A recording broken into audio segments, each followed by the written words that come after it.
This is Literatura com Alma. Olá a todos, queridos espectadores aqui do canal da Visão da Alma, sejam muito bem-vindos a mais este nosso encontro e neste caso é um especial do mês das mulheres, literaturas com alma muito especial para março, mês da mulher. Eu já tinha comprometido nos diversos outros canais que este mês íamos ter alguns conteúdos especiais por estarmos no mês da mulher e obviamente que estamos a olhar para vários aspectos do nosso ser e do ser feminino e do que é energia e género feminino. E hoje estamos aqui com um especial Literatura com Alma, com uma pessoa que já foi nossa convidada, a professora Lidice Meyer, no âmbito do nosso quadro Vision Talks. Mas hoje temos aqui o prazer e o privilégio, eu e a Bia, de estarmos com a professora Lidice Meyer novamente por um motivo super especial, porque ela vai-nos aqui apresentar e falar um bocadinho sobre um livro super especial que ela escreveu e que foi editado pela editora Mundo Cristão. E trata-se do livro Cristianismo no Feminino. Mas antes de mais, boa tarde, professora, boa tarde, Beatriz. Boa tarde. Boa tarde, Beatriz. Boa tarde, Cris. É muito bom ter-vos aqui e eu tenho a certeza que nós vamos aqui a ter uma conversa muito interessante, nós as três, e juntamente com os nossos ouvintes, porque embora não possam participar aqui em direto, mas se quiserem podem sempre comentar, podem sempre mandar e-mails e brevemente nós vamos arranjar maneira de transmitir lives de forma que vocês possam comunicar connosco em direto. Mas para já, meninas, queridas meninas, antes de mais, parabéns, não é, por estarmos neste mês da mulher.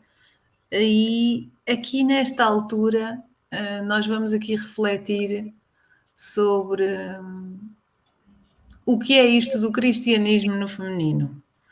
Porque certamente muito se fala e muito se falou, e ainda recentemente, no âmbito da Igreja Católica, houve aí uns comentários acerca do Dia da Mulher, como sempre há, como há anualmente, mas qual é, efetivamente, o papel do género feminino na vida cristã e na vida dos primórdios do cristianismo, na vida dos primeiros passos da Igreja, e não só, mas também no âmbito da Bíblia, das Escrituras Sagradas, mesmo antes de Cristo. Qual foi o verdadeiro papel que a mulher desempenhou?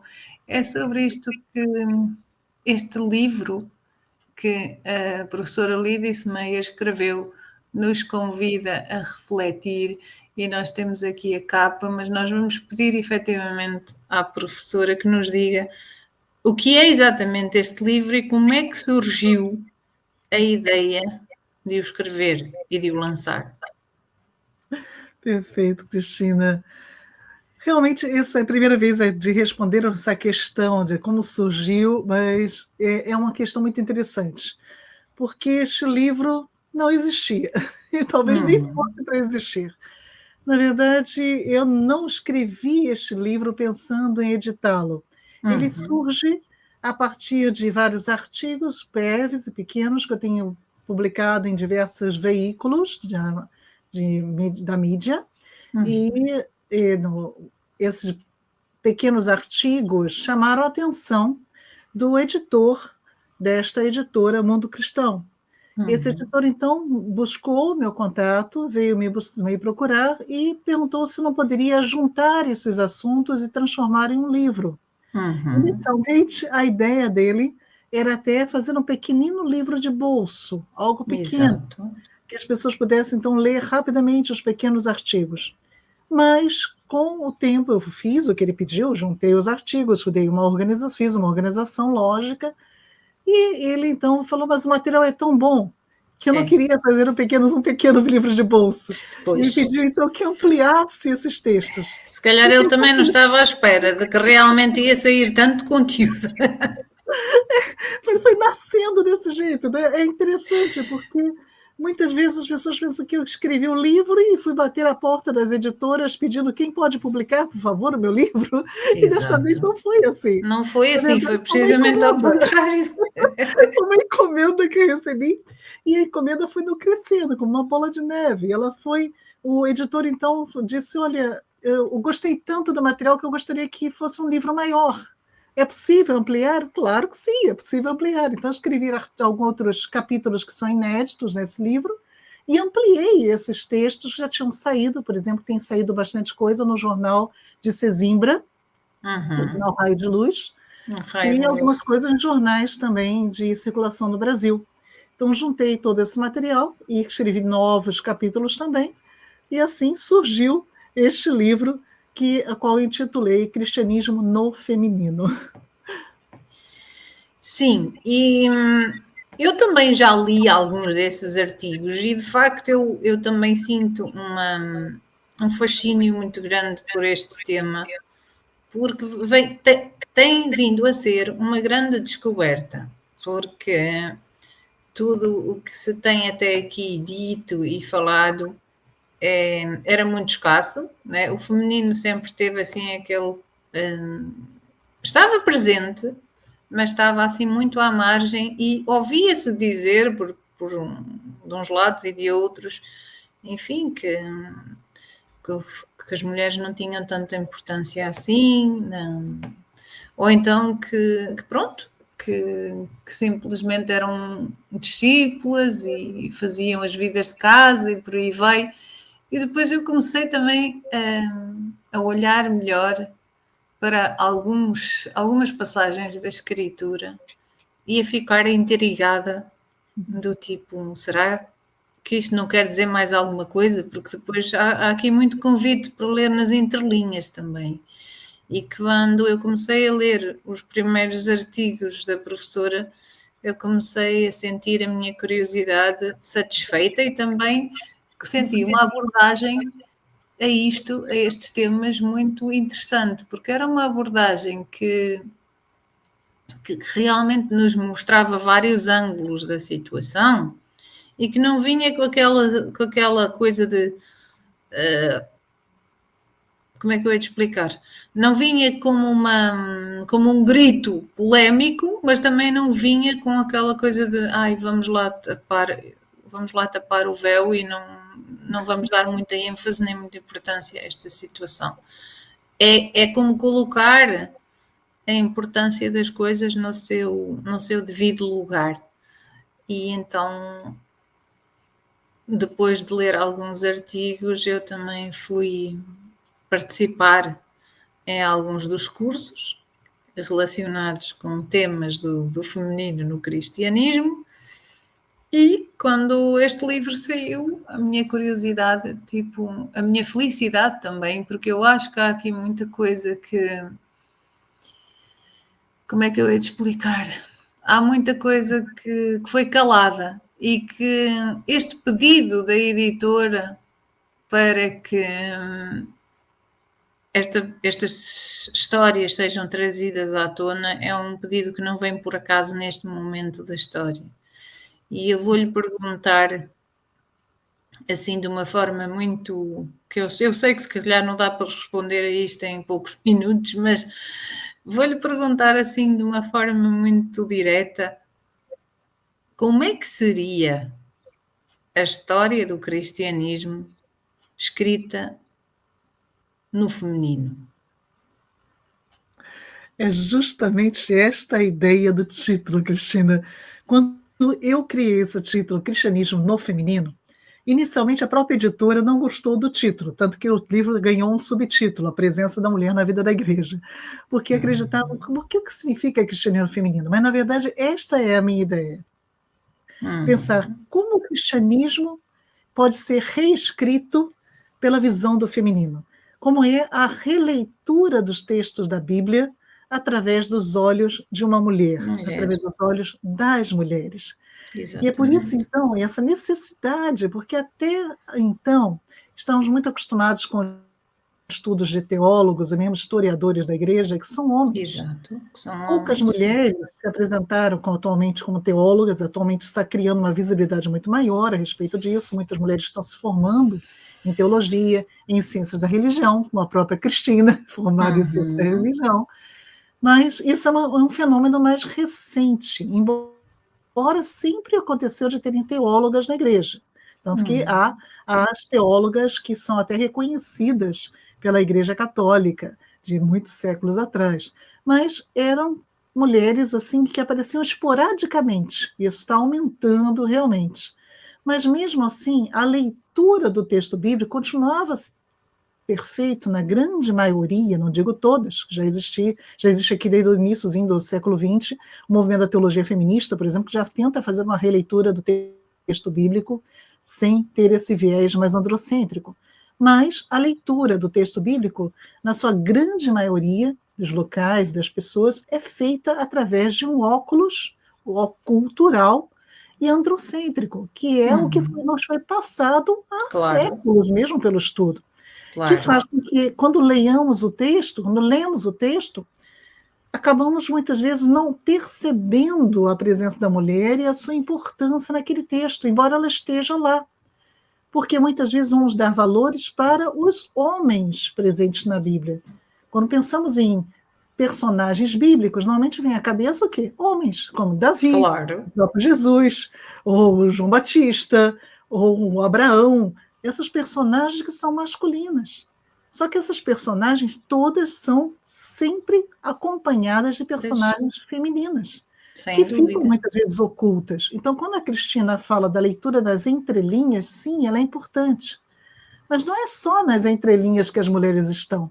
Elas estão também nas linhas. Exatamente. O que acontece é que não enxergamos essas mulheres, por termos uma leitura viciada, uma leitura que normalmente nos remete sempre para a história do masculino e esquece a história do feminino. E é por isso, então, que surge o cristianismo no feminino, para mostrar que é possível, sim, enxergar essas mulheres, ver que elas estão lá e que elas fazem parte do cristianismo desde as suas origens e até mesmo da formação da igreja cristã até os dias de hoje.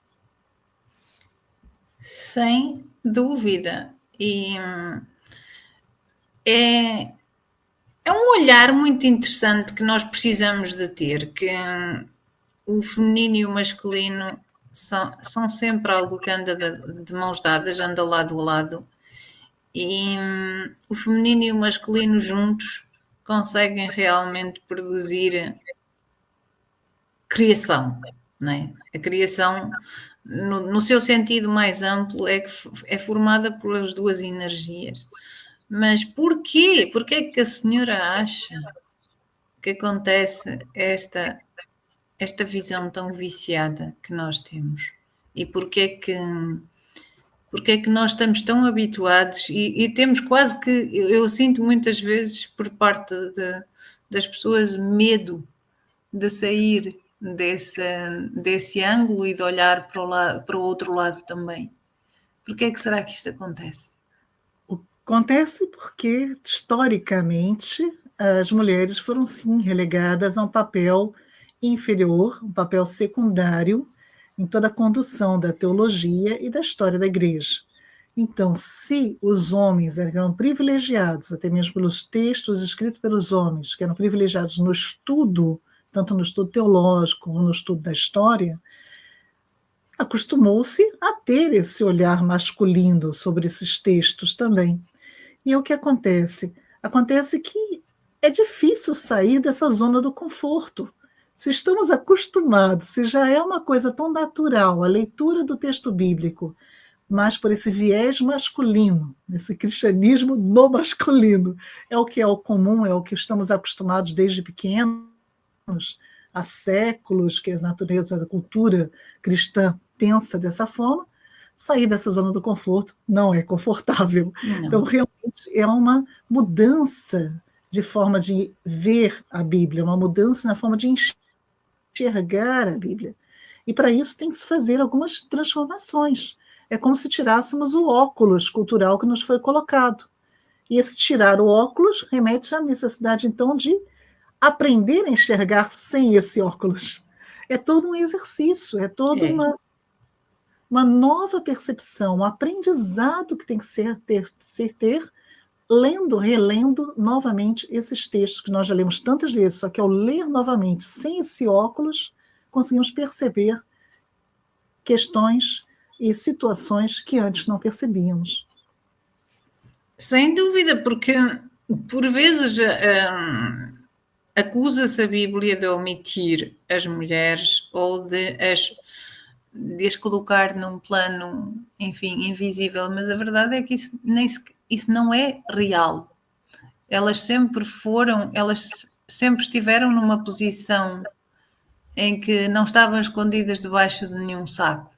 Não é? E efetivamente só a forma como isso foi olhado até aqui é que foi com o tempo mudando e foi-nos trazida uma visão muito androcêntrica de toda a história, de todo o caminho no cristianismo e não só, não é? Na história das escrituras sagradas bíblicas. Isso acontece até mesmo em questões, como eu quis mostrar no livro também, na situação da arte. O livro ele tem na sua capa uma Maria Madalena, ilustrada por Artemisa Gentileschi, que é uma artista do Renascimento. Só que poucas pessoas também, quando pensam nos pintores do Renascimento, do Barroco, do período Barroco, pensam em mulheres. Parece que só existem homens pintores também. E a questão de ilustrar cada capítulo com uma obra de arte realizada por uma pintora do Renascimento ou do período Barroco, que é uma mulher retratando personagens bíblicos, mostrando como se é o cristianismo no feminino, como é que as mulheres enxergavam essas histórias, como é que as mulheres viam esses personagens. E assim, então, nesse livro vão encontrar pinturas de Plautina Nelli, a primeira mulher pintora da Renascença em Florença, que foi impedida de receber um estudo formal por ser mulher, mas apesar disso, o talento dela é igualado ao de Leonardo da Vinci, que foi seu contemporâneo, então para ter uma ideia. Lavínia Fontana, que era filha de um pintor na escola de Bolonha, aprendeu com ele, recebeu todo o estilo próprio dele e acabou se desenvolvendo também numa grande pintora, uma obra considerada uma das maiores obras até o século XVIII. Barbara Long, outra pintora também precoce, que aos 16 anos já era considerada uma grande pintora, mas muitas obras de Barbara Long foram atribuídas ao seu pai, que também era pintor. Certo. Como é que a situação é complicada mesmo. E a própria Artemisa Gentileschi também, que é uma pintora barroca, né, que é também a primeira mulher a ser membro da Academia de Pintura de Florença. Cada capítulo aparece uma pintura de uma mulher.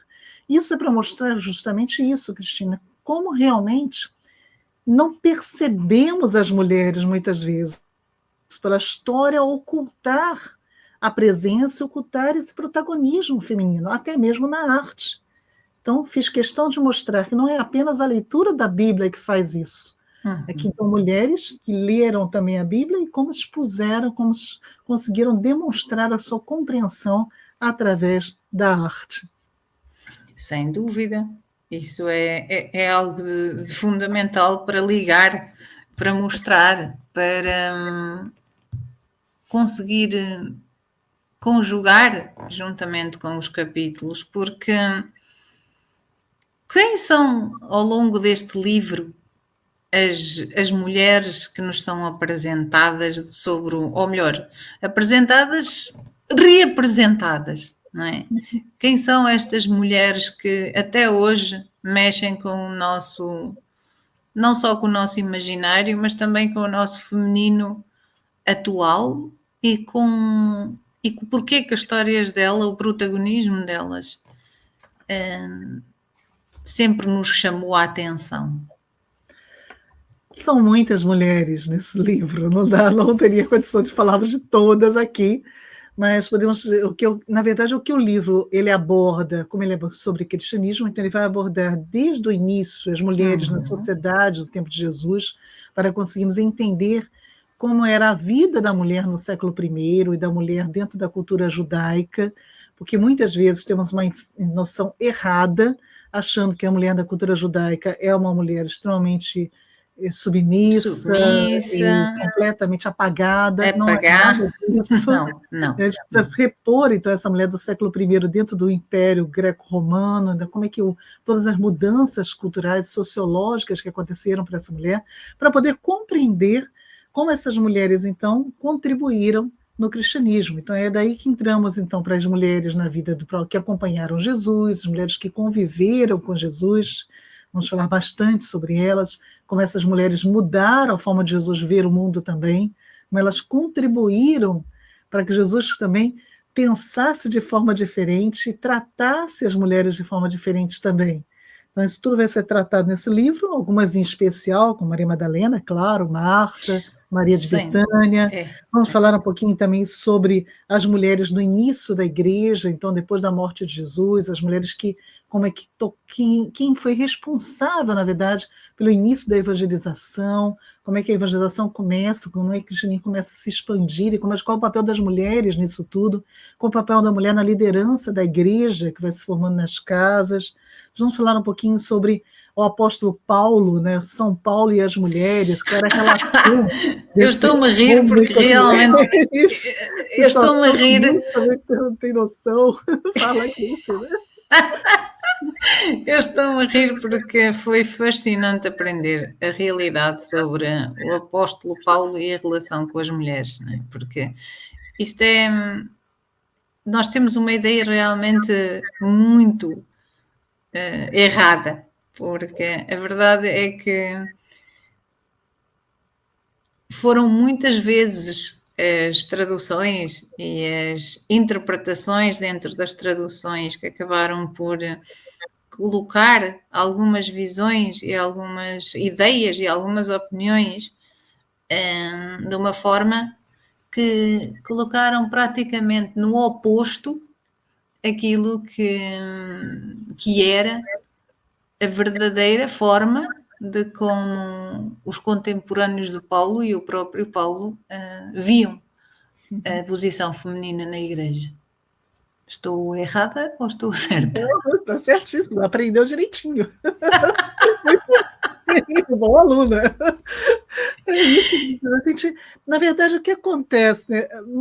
Um grande problema que eu vejo também nos textos de livros teológicos e mesmo de história da igreja é que muitas vezes os autores copiam de autores anteriores que cometeram erros no passado e vão sendo reproduzidos em diversos livros posteriores e chegam até mesmo livros atuais, novos, recém-lançados, que não usam conceitos lá de tempos atrás, conceitos que já caíram em desuso, e uma compreensão histórica e arqueológica também que é atrasada. A arqueologia é uma ciência que está sempre descobrindo coisas novas. A historiografia também está sempre descobrindo novas coisas, novos achados. E, sendo assim, precisamos estar sempre também observando esses novos achados. Muitas vezes os textos, os livros, são passados onde algumas coisas não tinham sido feitas e, por isso, trazem conceitos e conteúdos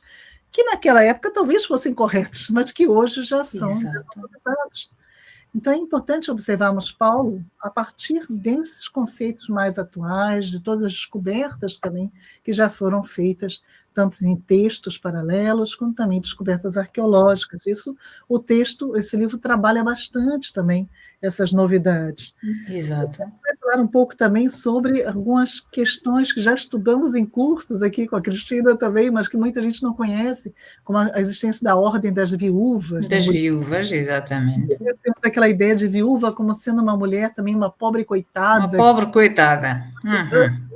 E a viúva do século I não é bem essa viúva. Não. Claro, uma outra ia ser. Claro, mas não é o geral. Não é o geral, porque dentro do Império Romano a mulher já podia ficar com a herança do marido, coisa que antes não acontecia. Então, a mulher, com a herança do marido, podia se autossustentar. E mais ainda, ela podia também sustentar até mesmo quem ela quisesse. No caso, muitas delas sustentando missionários, sustentando Missionários. viúvas também. Então, surge essa ordem das viúvas, que eram as presbíteras da igreja. O livro trata sobre isso. O livro trata sobre as diaconisas também, que já existiam no século I. Diaconisas essas que vão dar origem às enfermeiras que nós temos hoje, né? O texto até chama diaconisas as primeiras enfermeiras, né? Toda a enfermagem laica começa através dessas diaconisas cristãs. Então, são assuntos novos, assuntos que valem a pena serem revisitados e aprendidos, muitos deles, que são novidades. Sim, aprendidos, revisitados e lá está, recolocados no verdadeiro ponto de onde eles realmente pertencem estar. Porque, por exemplo, nós temos aqui, e a professora falou dela, não é? Maria Madalena. Maria Madalena é um exemplo de uma pessoa que foi, eu diria que mesmo tipo que pegaram nela e colocaram-na numa posição onde ela nunca esteve, né? Chegaram até a afirmar que ela seria, enfim, prostituta, que ela seria aquela prostituta que se aproxima de Jesus, ou seja, há ali uma grande confusão, mas quem é que é a verdadeira Maria Madalena? Pois é.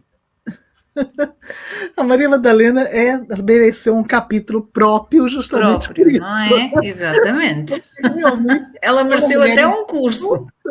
Ela teve um curso, exato, 4 aulas sobre ela, e mesmo assim foi pouco, né, Cristina? E mesmo assim foi pouco, concordo. Porque a Maria Madalena realmente é uma mulher que tem uma importância imensa, mas que o seu protagonismo foi ocultado a partir de algum preconceito criado, um estigma, falso estigma lançado sobre ela, como sendo uma mulher prostituta arrependida, e nada disso é bíblico, né? A Bíblia não fala nada dela ter sido uma prostituta, a Bíblia não fala dela ter sido uma pecadora arrependida. O que a Bíblia fala é que ela era uma mulher que foi liberta por Jesus de uma enfermidade muito grave, né? Que é considerada 7 demônios. E precisamos, então, entender isso dentro do contexto também da época, lembrando que toda doença era tida como uma doença também ligada ao espírito. Obviamente. Então, algo com uma mulher com 7 demônios, ela está com uma doença extremamente séria, muito perigosa, provavelmente, que talvez já tivesse consultado muitos médicos, não tivesse conseguido resolver aquilo, e é curada por Jesus. Há várias teorias do que poderia ser isso. Pois. Mas com certeza não era um pecado. Isso com certeza não era pecado. Ou pelo menos não eram mais pecados nem menos do que os de outras pessoas, não é? Exatamente. E ela vai descarregar esse estigma até como uma forma de tirar dela esse protagonismo que ela tem no cristianismo. Porque o texto bíblico mostra muito claramente que, assim como Pedro tinha uma certa liderança entre os discípulos homens, Maria Madalena tinha uma liderança entre as discípulas mulheres. E Jesus é seguido o tempo todo por discípulos e discípulas. O tempo todo. E cada grupo com seu, digamos, o seu sublíder, né? Como se Jesus fosse o líder principal de Maria Madalena e de Pedro, e esses liderassem os seus pequenos grupos. E é por isso que Maria Madalena, ela, até hoje, ela ainda tem um grande papel, né, todo imaginário do ser humano em qualquer lugar do mundo. Né? É muito interessante que até hoje ela é ressuscitada em vários tipos de, vou dizer assim, de espiritualidades modernas também. Sim. E outras situações que Maria Madalena tem regressado também à conversa do dia a dia, até mesmo fora do cristianismo. Certíssimo. E certamente o livro também irá falar-nos um bocadinho da mãe de Jesus. Não é? Com certeza. Há um capítulo também especial sobre Maria, porque essa também é outra mulher importantíssima, que muitas vezes também é relegada a um segundo plano. Muitas vezes No caso do protestante, o protestantismo, há sempre a ideia de falar de Maria bastante no Natal, e no recorrer do ano, esquece-se muito de Maria. Em contraposição disso, o catolicismo é o oposto, parece É que o fala de Maria oposto. todo o tempo. É o Mas oposto. então, qual é o lugar de Maria, né? Como equilibrar isso? Quem era, na verdade, Maria de Nazaré? E é interessante, então, que vamos retomar toda essa ideia, como seria uma mulher da época de Maria de Nazaré, que idade será que ela teria na época que ela concebeu Jesus, que idade ela tinha, então, quando recebeu José como esposo, como é que foi toda essa vida de Maria, desde esse momento, então, dela ter aquela notícia do anjo de que ela ia conceber o Filho de Deus, até o momento pós-morte e ressurreição de Jesus, que é quando ela deixa de aparecer no texto bíblico. Então, isso tudo vai estar no nosso texto também, para tentar colocar Maria no seu local de humana, né? Como é a Maria ser humano? Como é que ela teria se sentido em todos esses momentos difíceis pelo qual ela teve que passar, desde o início da sua vida até o final da vida do seu filho, Jesus. E como ela Sim. teria se sentido na ressurreição, depois da ascensão e na descida do Espírito Santo. Sim, o papel dela como uma mulher muito presente, muito silenciosa, lá está, mas sempre presente em todos os momentos que eram realmente importantes. Sempre presente, e não podemos esquecer também que ela é a primeira professora de Sem Jesus. dúvida. Se Jesus conheceu os primeiros passos de Jesus dentro do judaísmo, podemos chamar assim, ou dentro da religião, foram dados por Maria. A mulher é a responsável por ensinar a criança na cultura judaica. Não é o homem, não é o pai, é a mãe. É a mãe. Se for a mãe, será a tia, a avó, são as mulheres da família. E sendo Jesus recebeu os primeiros contatos com a moral judaica e com todas as histórias judaicas, histórias de Abraão, de Jacó, de José, de Davi, todos os personagens, Jesus aprendeu a partir de Maria. E com certeza ela também contou sobre Sara, Rebeca, Raquel, Lia, Judite e tantas outras personagens femininas também importantes do Antigo Testamento. como e porquê é que isso começou a mudar? Ou seja, isto de todas estas verdades, não é? E também do facto que eu acho muito interessante da gente olhar e imaginar que as mães educavam os seus filhos contando-lhes também as histórias das outras mulheres nas escrituras. E no início da igreja, após o falecimento de Jesus e tudo mais, sabemos, nós que estudamos isso, que as mulheres desempenhavam um papel, lá está, muito importante como diaconisas, como pessoas que profetizavam também, como pessoas que batizavam, como pessoas que eram muito ativas no ministério. E porquê que isso vai mudar a partir do século III? Na verdade, não muda no século III, né? A partir daí, já muda no século I. Já muda, pois. Já. Infelizmente, a mudança já começa no meados do século I. O que temos é que essa igreja primitiva, chamada igreja primitiva, então surgida depois da ascensão de Jesus, da ressurreição e ascensão, e cujos primeiros textos são escritos por São Paulo, o apóstolo Paulo, essa igreja primitiva, ela considera homens e mulheres em igualdade. O apóstolo Paulo sempre dirá que em Cristo, sob o batismo de Cristo, não há nem judeu nem grego, nem escravo nem senhor, nem homem livre, nem homem, nem mulher. E nem homem nem mulher.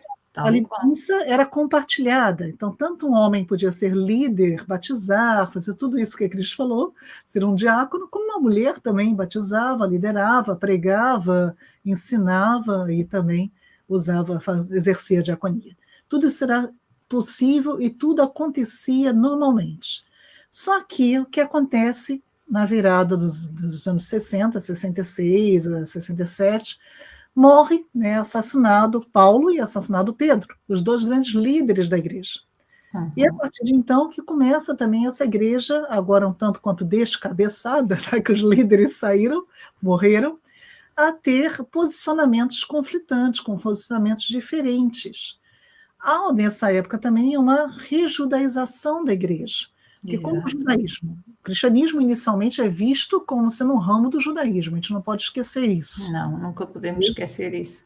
E o judaísmo ele começa volta a ter um poder muito grande no Império Romano no final do século I.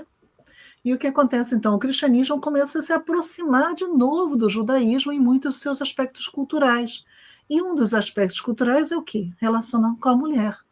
Da Uhum. mesma forma como na mulher, nas sinagogas eram separadas dos homens, até hoje são, Até hoje. na igreja, em algumas das igrejas, não vou dizer que são todas, em algumas das igrejas cristãs isso também começa a acontecer. Então começa Uhum. a haver também separações e uma valorização maior do masculino sobre o feminino. Não em todas as igrejas. Algumas igrejas continuam com liderança feminina e masculina compartilhada. E aí o que Exato. acontece, como a Cris falou, lá no século III, isso tudo então vai não crescendo, a ponto que chegar no século III, então muitas mudanças vão acontecer. E dentre essas mudanças, sim, já vai acontecer a substituição cada vez maior daquilo que era um dom carismático, onde todos poderiam então exercer esse dom, esses ministérios na igreja, para um ministério ser ordenado, ter um ritual de ordenação. E nesse ritual de ordenação, então, dá-se preferência aos homens. Até que no século IV, quando a igreja então se une ao Estado romano, ela passa também a ser administrada nos mesmos moldes do Estado romano, que é o que Uhum. é a hierarquia piramidal e ao mesmo tempo também essa hierarquia formada por homens, é o Homens. caso do Senado romano. Então sempre homens formando esse material de liderança. E as mulheres vão cada vez mais sendo colocadas nos papéis secundários, as viúvas já deixam de existir, passam a ser apenas as diaconisas vão sendo colocadas apenas para trabalhar com mulheres, até o momento que lá pelo século V elas já vão deixando de existir e até terminar totalmente lá no século VIII, já não existindo mais. Então, é uma progressão, na verdade, que existe nessa questão da diminuição do papel feminino dentro da igreja cristã. Uhum. Dá que pensar, não dá? Acaba mesmo por dar muito que pensar. Esta. Eu às vezes nem sei como me exprimir, porque isto dá muito que pensar. É uma progressão de como vamos vendo o patriarcalismo a caminhar. Não é? Sim, E quando eu digo patriarcalismo, não é nada contra o masculino em si, mas é como se começou a meter a ideia na cabeça das pessoas que realmente havia uma superioridade de um dos géneros sobre o outro, quando na realidade a questão é de caminharmos em conjunto, de caminharmos lado a lado, porque só lado a lado é que nós conseguimos ser inteiros. verdade, verdade. O próprio apóstolo Paulo mesmo já vai dizer que o homem não é independente da mulher, nem a mulher é independente do homem. Ambos Exatamente. precisam realmente um do outro. Mas, Precisam um do outro. tradicionalmente, a coisa foi ficando de tal forma em que as próprias mulheres começaram também a achar que era Sim, natural terem sim, esse papel, então, inferiorizado, esse papel de submissão à liderança masculina. E sim. hoje é difícil, realmente, que Sim, essas mulheres possam co- perceber que é diferente. continua a ser difícil porque foi criada muito aquela ideia de dividir a mulher. O feminino prospera em comunidade e quando nós conseguimos dividir, o patriarcalismo reina com mais facilidade. Né? A divisão continua, a divisão, embora já haja cada vez mais pessoas a acordar e a perceber, a olhar para a história e para o presente e para o passado com outros olhos, ainda estamos muito neste pensamento de divisão, de uns acharem que é para um lado e outros acharem que é para o outro. E depois acabamos por não andar em frente porque cada um acha que tem que puxar para o seu lado. E hoje em dia nós continuamos, e tanto a professora ali disse como a Bia, talvez aqui também, como alguém que é católica e estuda bastante as questões dos documentos católicos, nós todas hoje em dia sabemos que ainda continua a ser as igrejas muito movidas pelo feminino. Existe ainda muitas coisas onde o feminino continua a ser até mesmo dominante, até sob o ponto de vista de quantidade, né? Eu olho, por exemplo, para a minha igreja e são mulheres em praticamente todo lado. Mulheres a zelar, mulheres a dar catequese, mulheres a cantar, mulheres em todos os ramos e mais alguns, em várias iniciativas, em vários trabalhos, em várias posições, e depois temos lá em cima nos papéis de mais liderança, lá está os diáconos, que só podem ser homens, os sacerdotes, que só podem ser homens. É interessante, não é? É intrigante. E chega a ser triste, que não é só no cristianismo. Todas as religiões, todas as muito religiões. Em todas as religiões, as mulheres estão em maior número. As mulheres realmente são muito mais próximas ao sagrado, muito mais próximas ao espiritual. Faz parte da energia feminina. Exato, e elas buscam isso em diversas religiões. E no cristianismo não vai ser diferente. As mulheres estão em grande quantidade, são elas realmente que operam as igrejas, embora não estejam na liderança. Se as mulheres saíssem das igrejas, elas acabariam, com toda certeza.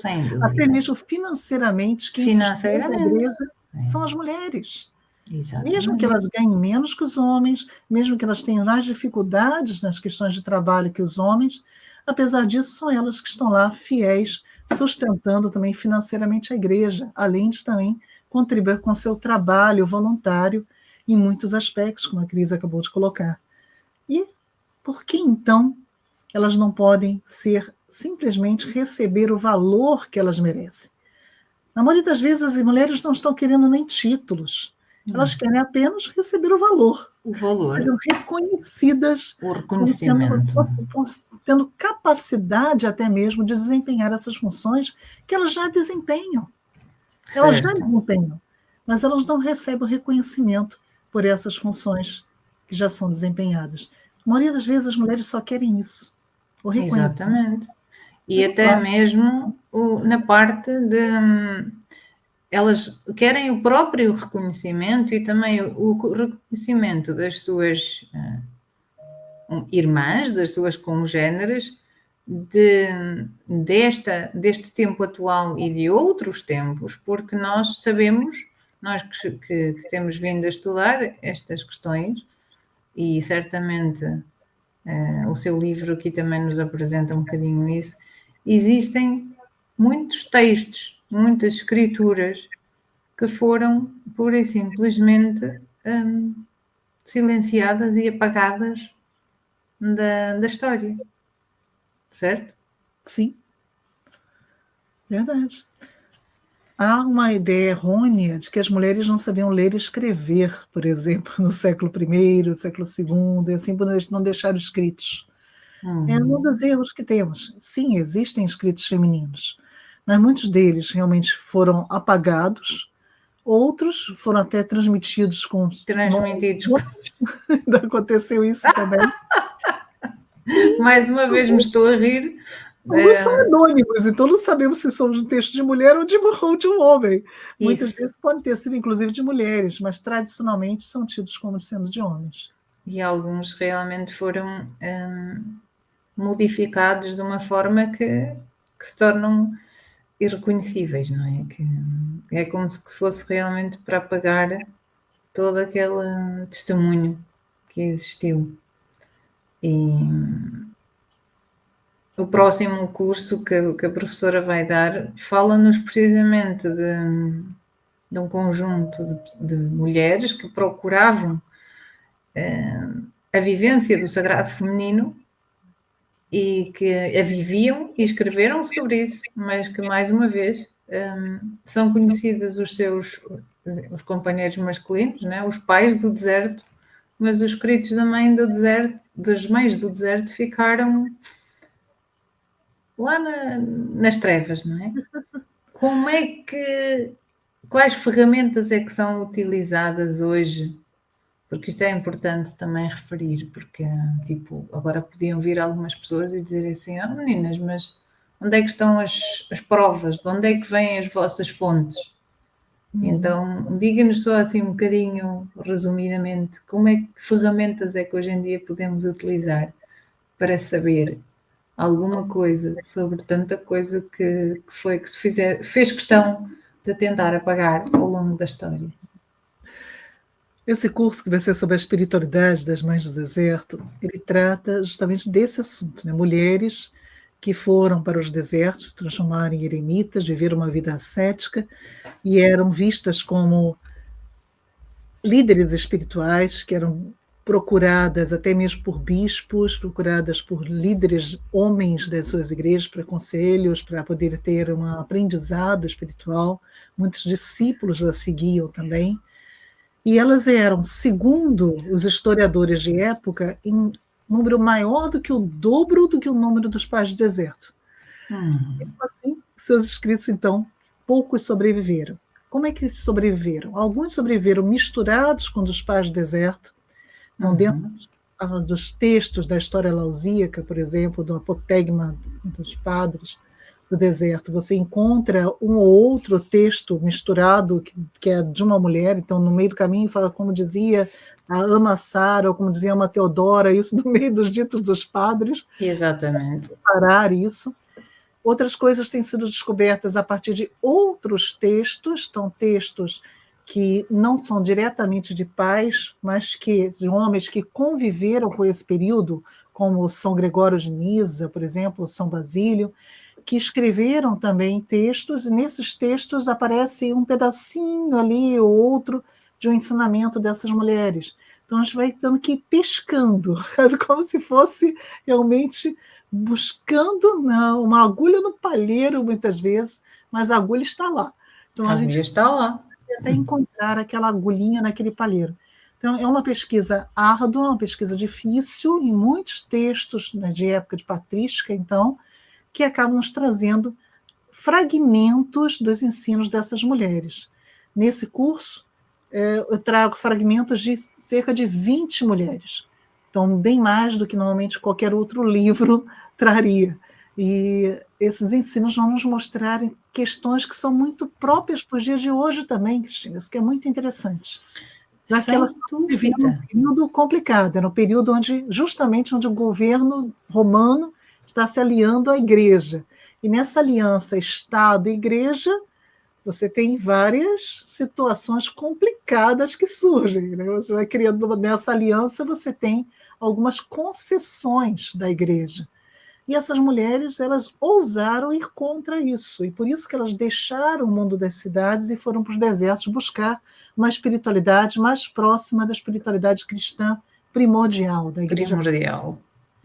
E elas vão mostrar para a gente como é possível, hoje, no século XXI, ainda buscar esses desertos espirituais da nossa vida, que não são desertos físicos, não precisamos sair da nossa casa, mas como é que a gente pode cultivar esse deserto na nossa vida espiritual e dali então buscar um refrigério espiritual para momentos de angústia, momentos de crise, momentos de guerra, como estamos vivendo agora. É isso que eu ia dizer. Angústia, né?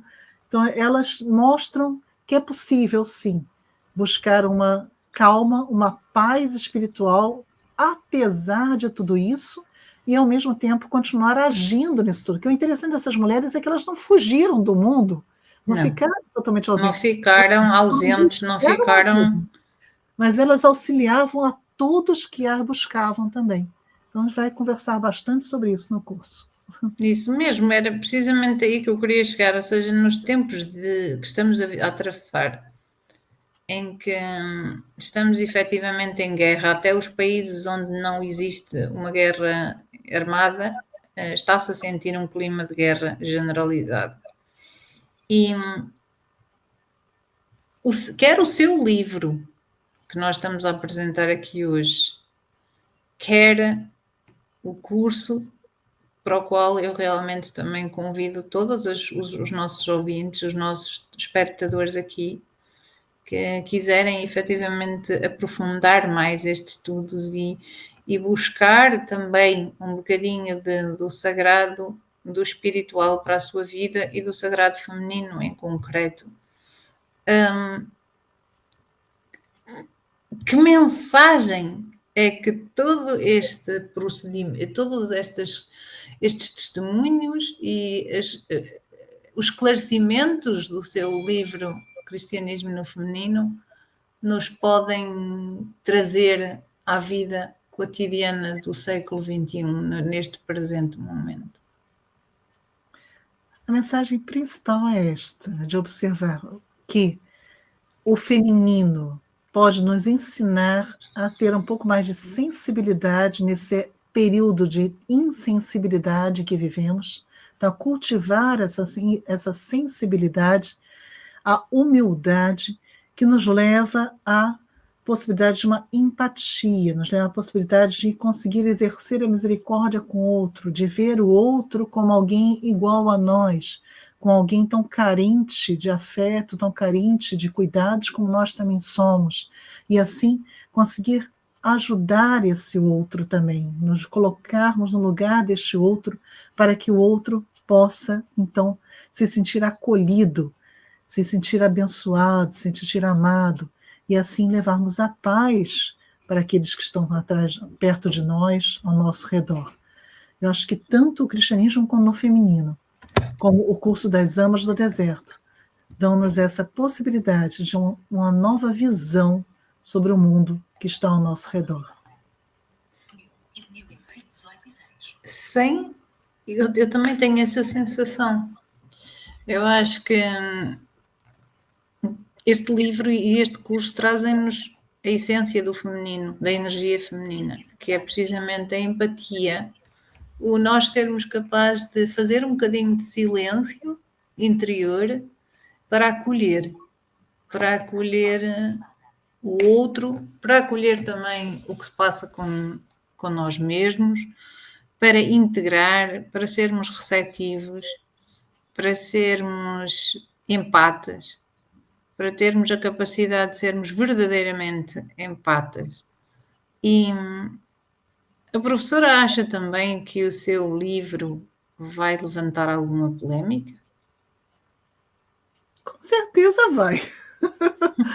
Com certeza vai, porque nem todos estão acostumados com essa nova leitura, e nem todos vão concordar com essa nova leitura. Mas eu acredito que isso é positivo, porque sempre que há essa discordância, abre-se espaço também Abre-se espaço. para o diálogo, para a Exatamente. conversa. E assim é possível, então, colocar as outras possibilidades de visão, outras leituras, e quem sabe até convencer estes que ainda são tão reticentes em enxergar a mulher no texto bíblico. Sim, enxergar, dar-lhe o espaço que ela tem, ou seja, nem é dar-lhe o espaço porque ela já o tem, mas é conceder-lhe e aceitar o espaço que ela realmente tem e depois, na atualidade, conseguir permitir que se abra este espaço também para uma abertura, para uma abordagem que deixa de ser tão misógina e que se torna mais colaborativa, né? de colaboração entre o masculino e o feminino e de reconhecimento dos trabalhos de ambas as energias e de ambos os géneros.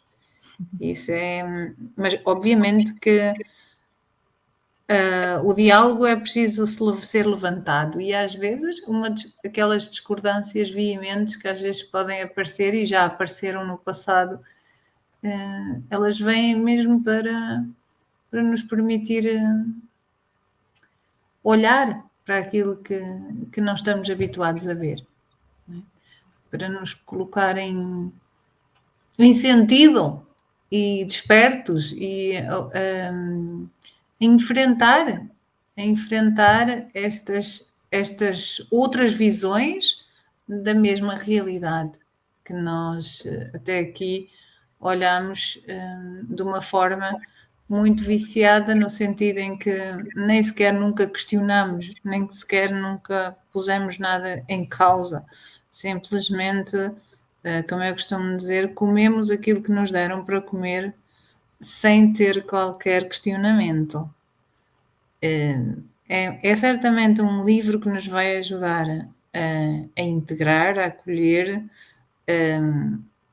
mas também que nos vai fazer pensar e que nos vai convidar a pensar e que nos vai convidar a refletir de uma forma profunda sobre como é que hoje nós podemos conviver e dar continuidade a todos os preciosos ensinamentos que nos foram trazidos pelos primórdios, neste caso do cristianismo, mas também isto vai também servir um bocadinho para todas as outras religiões, não acha?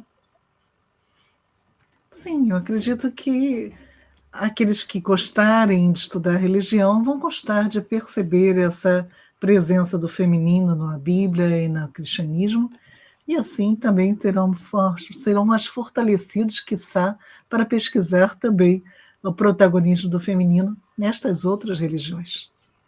Sem dúvida. Eu concluo, ou seja, da minha parte, não sei se a Bia tem alguma pergunta, eu da minha parte concluo com a última pergunta, que é: acha que isto nunca é... Ou seja, os se's são sempre no campo das hipóteses, não é? As coisas são como são e não como, entre aspas, deveriam ou podiam ter sido. Mas como é que acha que a história se teria desenvolvido se o papel feminino não fosse progressivamente apagado? É difícil responder isto sem ter uma ideia do que ia acontecer, porque não temos no momento, em nenhum local no mundo, né, uma experiência que te possa ter uma ideia de, bom, então seria como se fosse neste país ou naquele. Mas o que podemos dizer é que, com certeza, eu acredito que seria uma humanidade muito mais feliz. E haveria a cooperação, sem medos, sem receios, com muito menos violência. Era isso que eu queria dizer, com muito menos violência e menos demonização. Porque eu deparo-me muitas vezes com a demonização de algumas coisas e agora, até mesmo do próprio feminino, dentro das visões da religião, não é? De ver o feminino como parceiro, até olhar para o feminino como algo que nos pode corromper do bom caminho, é chocante, não é? É degradante. A possibilidade de você observar que homens e mulheres têm capacidades iguais e ao mesmo tempo diferentes, né, sabendo que eles podem desempenhar funções, em alguns casos mesmas funções, em outros casos funções diferentes, pode ser complementares também, e ao mesmo tempo iguais. Isso é muito bonito, porque isso daria a possibilidade realmente de uma sociedade muito mais desenvolvida, com toda certeza. Com crianças crescendo também num ambiente muito mais saudável, desenvolvendo de uma forma também muito mais saudável. Sim. O que nós temos de pesquisas arqueológicas de sociedades no passado que funcionavam assim, onde então homens estavam mais ligados a questões de guerra, por exemplo, de vigilância, da parte mais... de prover... mais bruta, né? Enquanto as mulheres estavam muito mais ligadas à questão do comércio ou também das questões do lar, da casa. Funcionava muito bem. Não havia uma necessidade, então, de um sobrejugando o outro, mas pelo contrário, cada um cuidando do seu lado, da sua parte, e a sociedade estão sendo através de uma coliderança participativa. E eu essa pesquisa, né, que se mostra isso, mostra um ambiente muito mais tranquilo, muito mais feliz do que hoje em dia muitas vezes temos. Sem dúvida, porque hoje em dia, para além de existir esta discrepância, ela não existe só fora, mas existe também dentro. E nós deparamos-nos com energia, com o género feminino às vezes distanciado da sua energia feminina e do masculino afastado do seu interno masculino. Verdade. Então, eu também acredito que nós teríamos e vamos ainda conseguir ter, a esperança está cá, de que nós vamos ainda conseguir despertar a tempo de transitar para uma nova era de muito mais respeito, mas obviamente essa transição, antes dela acontecer, vamos passar ainda por algumas coisas. E enquanto passamos por estas coisas e por estas atribulações associadas a qualquer grande transição, nós precisamos de alimento, e não estou a falar de alimento de comida, embora esse também seja bom e importante, mas estou-me a referir ao alimento espiritual, ao alimento da alma, ao alimento da mente, ao cultivo do conhecimento, e livros como este, contributos como este, cursos como estes, oferecidos pela professora e por outras pessoas que buscam o conhecimento do ser humano, são uma ferramenta extraordinária para nós conseguirmos lidar muito melhor com aquilo que nos acontece, e não só lidar, como também focarmos-nos nas soluções, ao invés de só problematizar. Não é? E, da minha parte, isto passou muito rápido, eu ainda gostava de estar aqui muito mais tempo.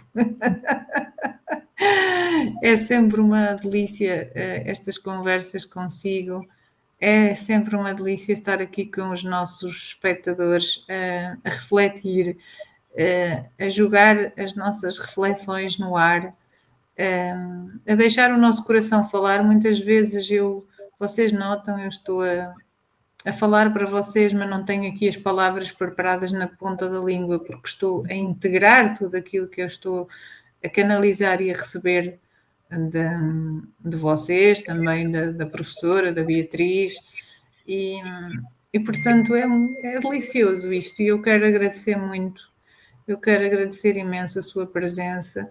E Bia, não sei se tens alguma conclusão, alguma pergunta que tu também nos queres trazer. Estás por aí?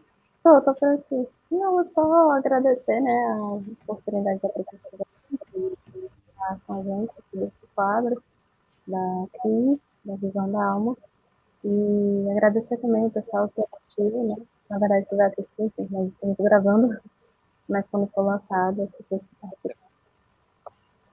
E vocês estão sempre livres para, obviamente, comentar no canal, mas também para mandar e-mails para cris.visãodaalma@gmail.com. Tragam também questões que possam eventualmente ter à professora. Eu garanto-vos que vou fazer tudo para passá-las para ela e para trazer as respostas.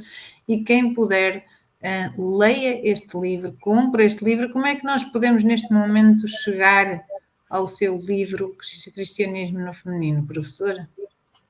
O livro Cristianismo no Feminino foi publicado por uma editora no Brasil. Então, aqui em Portugal, por enquanto, ele está disponível apenas no formato de e-book. É possível ser comprado na Amazon ou comprado na FNAC. Eu acredito que na Walk, né, também tem. Na Walk, exato. Mas eu não tenho certeza. Né? FNAC, com certeza, Amazon também. E está, talvez, né, seja possível na Feira do Livro, ou talvez um pouco antes, ter este livro de forma física aqui. O livro físico é muito bonito, ele é em capa dura, né? É todo ilustrado, então realmente vale a pena conhecê-lo também. Sim, eu vou comprar o Por e-book, enquanto, obviamente. ele não está aqui em Portugal, mas o Eu vou e-book é comprar o disponível. e-book, mas eu vou também comprar, assim que estiver à disposição, o livro físico. E eu já disse à professora que vou fazer questão de arranjar forma dele ser autografado pela professora, porque faço-me realmente questão. Eu já vi, quer dizer, pronto, já me fiz descrever algumas das imagens do livro físico, das ilustrações, e posso garantir que está mesmo lindo. Portanto, vai ser maravilhoso quando nós tivermos também o prazer aqui em Portugal de ter o livro físico, mas entretanto, não se acanhem de comprar, de adquirir na Amazon, de adquirir na FNAC, quem sabe até na Woke, ainda não vi, mas provavelmente sim. Mas já Amazon e FNAC com certeza, portanto, comprem este livrinho. Sigam a professora também no seu Instagram, no seu Facebook, existem várias publicações também alusivas ao livro. E quem puder, venha fazer o próximo curso da Lusófona na plataforma e-learning, né? Na plataforma X, o que será o... Lusófona-X. Exatamente, Lusófona-X, e o curso chama-se... A Espiritualidade das Mães no Deserto. Exatamente, portanto, quem puder, venha a bordo desta aventura que certamente vai ser maravilhosa e trazer muita frescura para a nossa vida, muita frescura e muito fortalecimento para todas as questões que nós estamos todos a enfrentar, uns de uma forma, outros de outra, mas que nos afetam a todos.